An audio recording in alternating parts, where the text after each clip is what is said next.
Kutoka CGTN Kimataifa, hii ni Nuru ya Mashariki tuliokuandalia.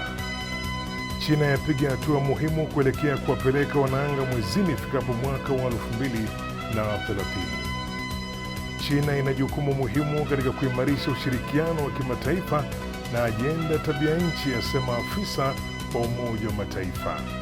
Na reli ya mwendokasi ya China yatoa chaguo nyepesi na za kisasa zaidi za usafiri kwa abiria wanaosafiri na wanyama wao wa kufugwa. Kwa hayo na mengine mengi, karibu kwenye Nuru ya Mashariki. Jina langu ni Jacob Mogoa. Usiondoke.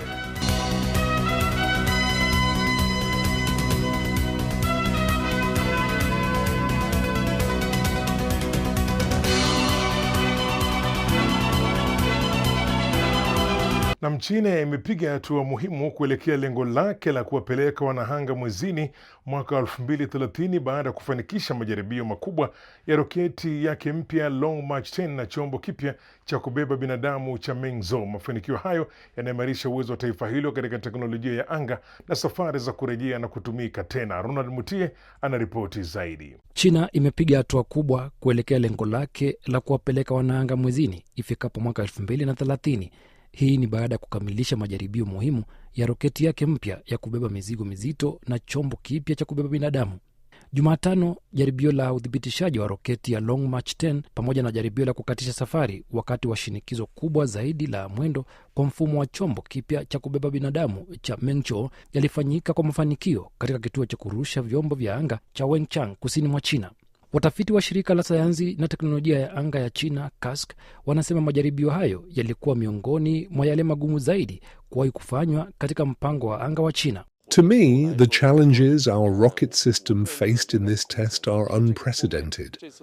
The flight profile this time is the most complex we've ever attempted, and this marks the first time globally that so many test procedures have been combined into a single flight test. Miongoni mwa hatua ngumu zaidi ilikuwa ni kurejea kwa roketi. Ililazimika kujigeuza ikiwa katika mwinuko mkubwa, kuwasha tena injini, kupunguza kasi, kuhimili joto la shinikizo la anga na hatimaye kutua kwa usahihi mkubwa. Although we call it low altitude flight, the maximum dynamic pressure and maximum heat flux we experienced during the return were the highest for domestic flights, the most challenging ever.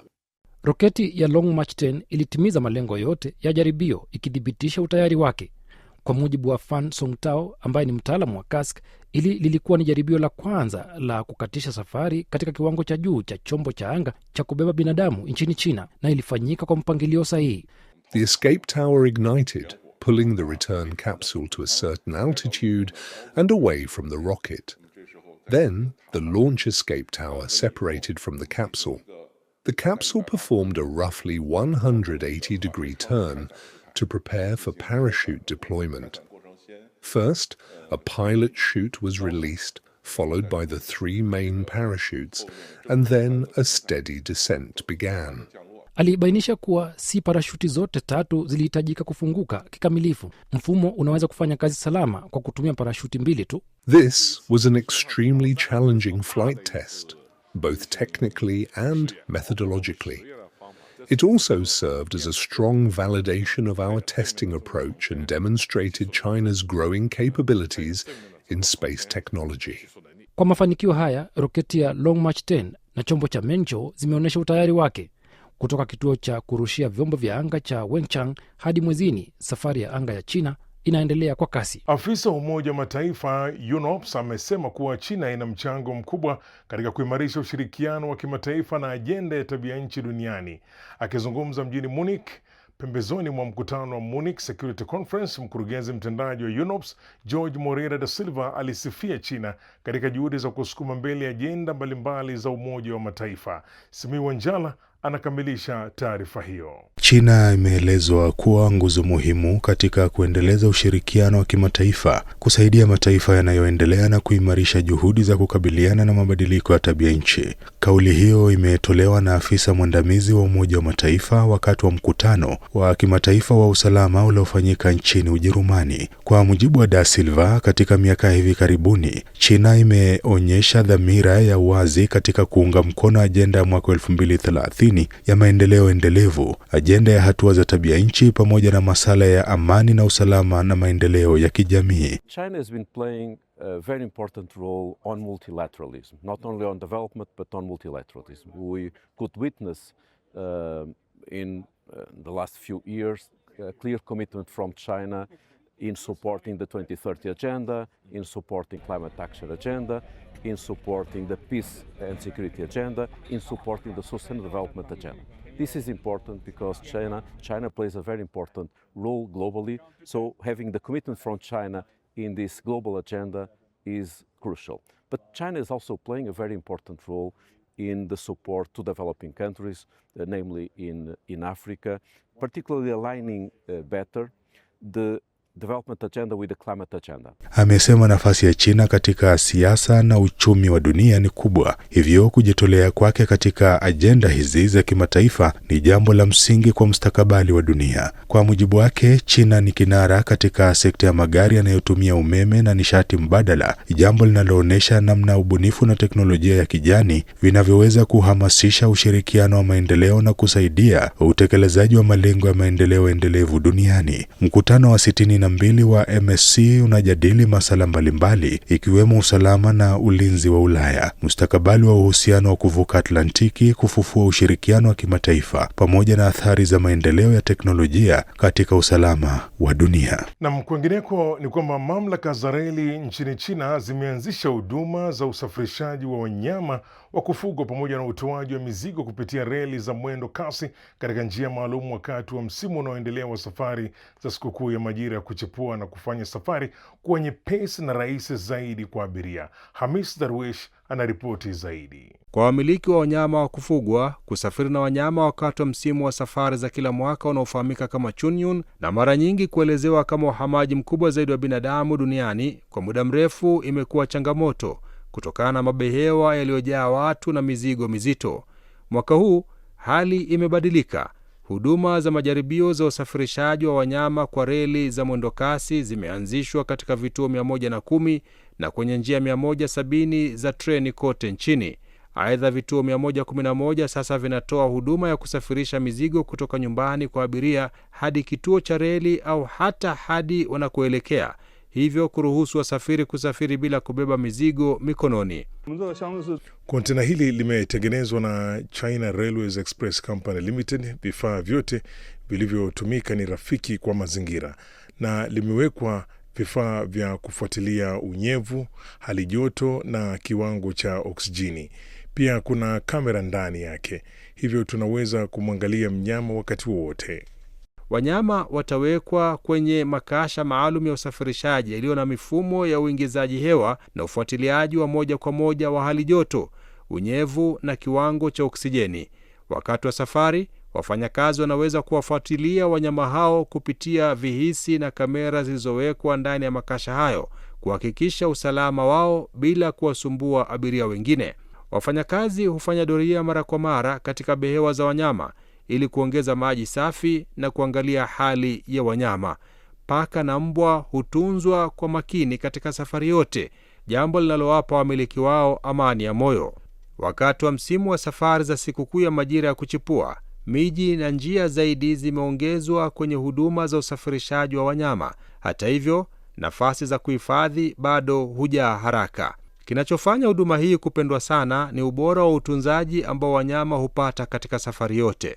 Kwingineko ni kwamba wajumbe waliohudhuria mkutano wa wakuu wa nchi za Umoja wa Afrika jijini Addis Ababa, Ethiopia, wamekaribisha tangazo la China la kuondoa ushuru kwa bidhaa zinazoagizwa kutoka Afrika kuanzia Mei mosi mwaka huu. Mwenzangu Tom Wanjala alizamia taarifa hiyo na kutuandalia ripoti ifuatayo. Katika ujumbe wa pongezi uliotumwa na rais wa China Xi Jinping kwa mkutano wa 39 wa Umoja wa Afrika, rais huyo alisema kwamba China itaanza kutekeleza kikamilifu mpango wa kuondoa ushuru kwa mataifa 53 ya Afrika yenye uhusiano wa kidiplomasia na China. Hiyo ni kuanzia Mei mosi mwaka huu. This is the most exciting announcement that Africa could receive at this particular time when we're at the AU. You will be aware that the United States of America removed AGOA, which was something which was a cornerstone of Africa's export to the United States of America. But this is more than a replacement of AGOA. And I think this will increase the trade and opportunities of commerce between Uganda, Africa and China. Mwanabenki wa maendeleo kutoka Afrika alihimiza nchi kuondoa vikwazo vya biashara, akisema ushirikiano ni muhimu kwa nafasi ya bara hilo katika biashara ya kimataifa. So I really think that this kind of initiative is welcome for Africa, and it's important for African nations to also play the role in the world trade organizations and the world transactions from a trade perspective. So I do believe that these kind of initiatives can go a long way, and all countries should really partner to make sure that the barriers to trade are removed. Timu ya msaada wa matibabu ya China nchini Zimbabwe imesaidia kuboresha mfumo wa huduma za afya wa huko kwa kutoa huduma za matibabu bila malipo na mafunzo ya kitaalam kwa wahudumu wa afya. Nilifuatilia taarifa hiyo kwa kina na kukuandalia ripoti ifuatayo. Tangu mwaka wa 1985, China imetuma timu 22 za matibabu nchini Zimbabwe, ikitoa msaada endelevu kwa sekta ya afya ya nchi hiyo. Kwa sehemu ya mpango huu wa msaada, hospitali ya watu ya mkoa wa Hunan ya China na kundi la hospitali za Parirenyatwa yani PGH, hospitali kubwa zaidi ya umma ya rufaa nchini Zimbabwe, zilianzisha mradi wa magonjwa ya mapafu na huduma ya wagonjwa mahututi wakati wa janga la COVID-19 ili kuimarisha uwezo wa matibabu ya magonjwa ya mapafu. Mradi huo umeboresha tiba ya magonjwa ya mfumo wa hewa na huduma kwa wagonjwa mahututi na kuimarisha matibabu ya magonjwa ya mapafu na mfumo wa upumuaji katika hospitali hiyo, ukiwanufaisha zaidi ya wagonjwa 2,000 wa eneo hilo tangu ulipoanzishwa mwaka wa 2022. Tan Jianlong aliongoza timu ya 21 ya msaada wa matibabu ya China nchini Zimbabwe na alikamilisha huduma yake mjini Harare Machi mwaka jana. Alirejea hospitalini humo mwezi huu kama mtaalamu kwa ajili ya kuwafundisha madaktari wa ndani. Tan alisema anajivunia kuwa sehemu ya timu ya msaada ya China inayowasaidia wagonjwa nchini Zimbabwe. Tulisaidia hospitali ya hapa kuanzisha idara ya kisasa zaidi nchini Zimbabwe ya magonjwa ya mfumo wa hewa na huduma kwa wagonjwa mahututi, pamoja na kituo cha kwanza cha mafunzo ya huduma ya dharura cha China Zimbabwe kwa wahudumu wa kwanza wa dharura. Mradi huo wa msaada pia unatumika kama jukwaa la mafunzo ya ujuzi wa kitabibu ili kuendeleza utaalam wa wahudumu wa afya wa ndani. Takriban wahudumu wa afya 300 wa eneo hilo tayari wamepata mafunzo katika mradi wa magonjwa ya mapafu na huduma kwa wagonjwa mahututi. With the help of the Chinese team to advance their expertise in cardiopulmonary resuscitation and ventilator care and how to nurse ventilated patients. And they've also helped us with equipment like ventilators, high flow machines and CPAP machines, and this has helped us a lot in our country. Mbali na kutoa huduma za matibabu na mafunzo katika hospitali za Zimbabwe, timu ya matibabu ya China pia hutoa huduma za matibabu kwa wagonjwa katika maeneo mbalimbali ya nchi hiyo ya kusini mwa Afrika. Timu ya 22 ya msaada wa matibabu ya China nchini Zimbabwe tayari imefanya kliniki 14 za huduma za matibabu bila malipo katika jamii. Kwa kawaida, tunaenda katika maeneo ya milimani yaliyo mbali na maeneo ya migodi kutoa msaada wa matibabu. Mbali na kutoa matibabu, timu ya msaada ya China pia huwafundisha wakazi wa eneo hilo mazoezi ya jadi ya Kichina kama vile Baduanjin, ili kuboresha uelewa wao kuhusu afya na ustawi. Na kwa wale wanaodhani teknolojia ya kisasa ni ya kizazi cha kidijitali pekee, basi tathmini hili. Bibi wa China mwenye umri wa miaka 82 anavunja dhana hiyo kwa kuikumbatia kwa vitendo na kuwa mjuzi wa teknolojia katika maisha yake ya ukulima. Hii ni katika sehemu yetu ya Ifahamu China.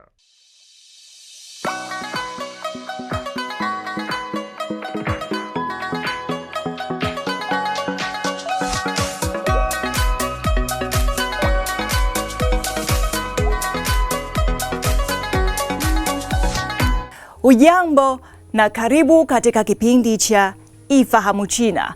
Mimi ni Zakia Peng. Kwa wale ambao wanadhani teknolojia ya kisasa inaweza kutumiwa na kizazi cha kisasa cha kidijitali, bibi wa China mwenye umri wa miaka 82 anapingana na matarajio yao kwa kukumbatia kivitendo na kuwa mjuzi katika teknolojia katika maisha yake kama mkulima. Dai Shuying ni mkazi wa kijiji cha Laomei mjini Tongcheng, mkoa wa Anhui nchini China.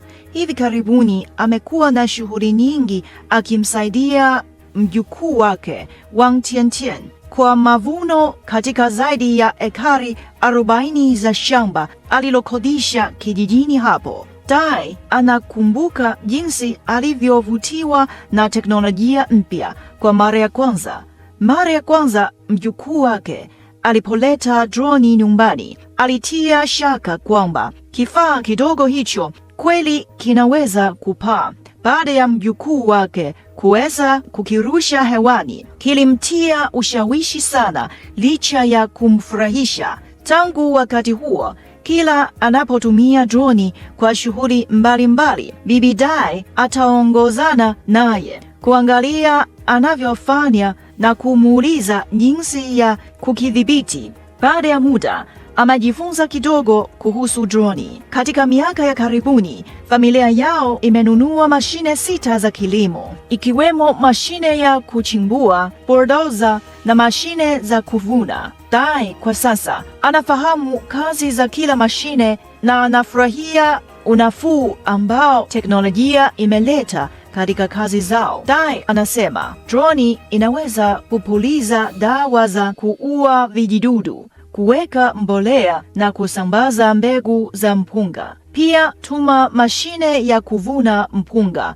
kwa ajili ya mavuno na trekta kubwa inayochukua nafasi ya kilimo cha mkono. Mashine ya kuchimbua inatumika kwa kuchimba madimbwi.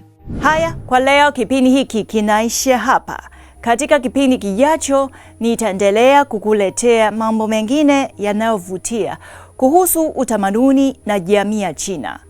Asante kwa kuwa nami. Mimi ni Zakia Peng.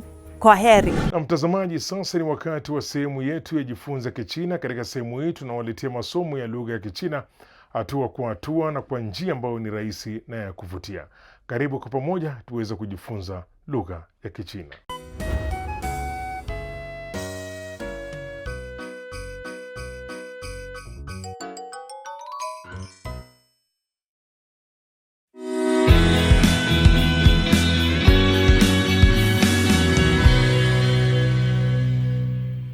Hamjambo, karibuni katika darasa la Kichina la YCT. Somo la YCT ni mfumo wa mafunzo ya lugha ya Kichina unaowaongoza watoto kujifunza Kichina kwa ufanisi na kuinua kiwango chao cha uelewa wa lugha ya Kichina kwa pande zote. Kwanza, tuanze kwa kuchangamsha akili zetu. 第4课，书包里有2本书。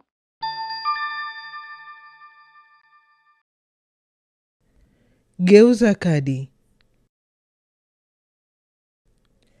Tafadhali chagua kadi, soma sentensi juu na hatimaye pata zawadi ya siri.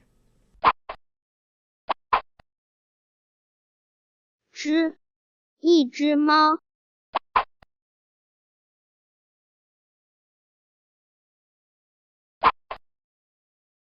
名字，你叫什么名字？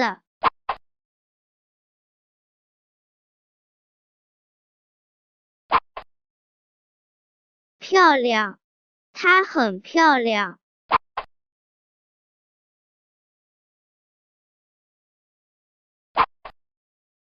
颜色，你喜欢什么颜色？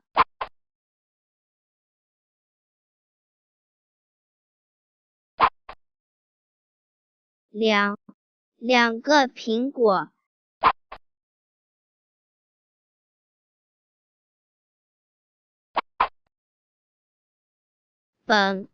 两本书。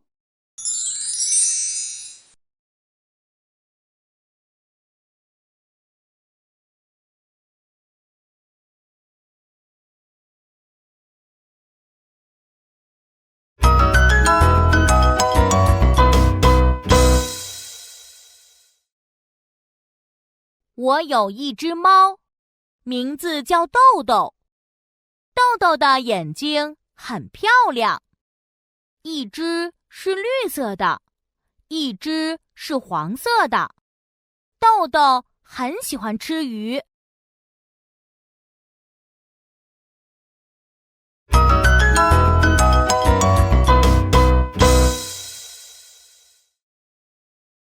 我有一只猫，名字叫豆豆。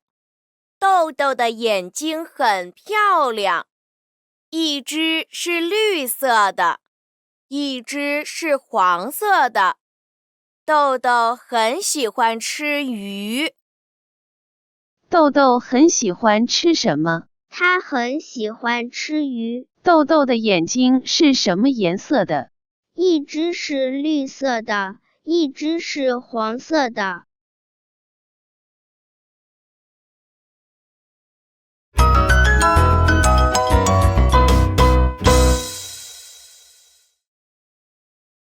我有一只猫，名字叫豆豆。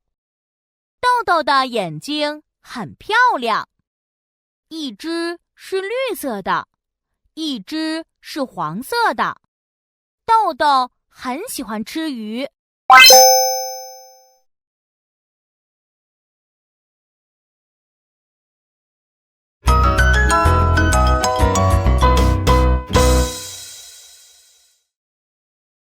你的书包是什么颜色的？红色的。书包里有什么？有2本书。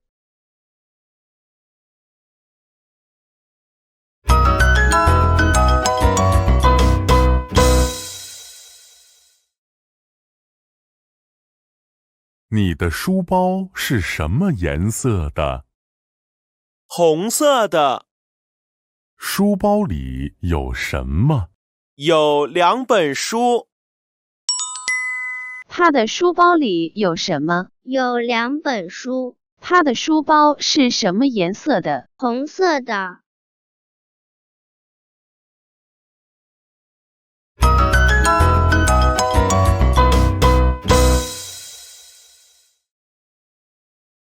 你的书包是什么颜色的？红色的。书包里有什么？有2本书。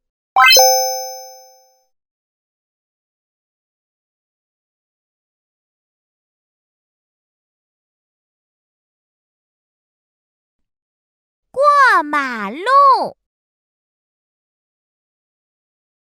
1、2、1，1、2、1。妈妈，现在可以过马路吗？现在是绿灯，可以过。现在可以过马路吗？现在是黄灯，快快！现在可以过马路吗？现在是红灯，不可以过。绿灯可以过马路吗？可以。黄灯可以过马路吗？黄灯要快过。红灯可以过马路吗？不可以。Kazi ya nyumbani kwa leo ni kusoma maandishi. Kesho tutaendelea na mchezo huu. 再见。Kufikia hapo ndipo ninapokamilisha makala haya ya Nuru ya Mashariki. Usikose kujiunga nami tena juma lijalo sana wakati kama huu kwa makala mengine ya Nuru ya Mashariki. Kwa niaba ya wote waliofanikisha, mimi ni Jacob Magoa na nasema shukran kwa kuwa nami. Kwa taarifa zaidi kuhusu China, unaweza kutembelea tovuti ya CRI Kiswahili na marafiki_CN kwenye Facebook. Pia unaweza kupakua app ya Cheche kwenye Google Play na Palm Store.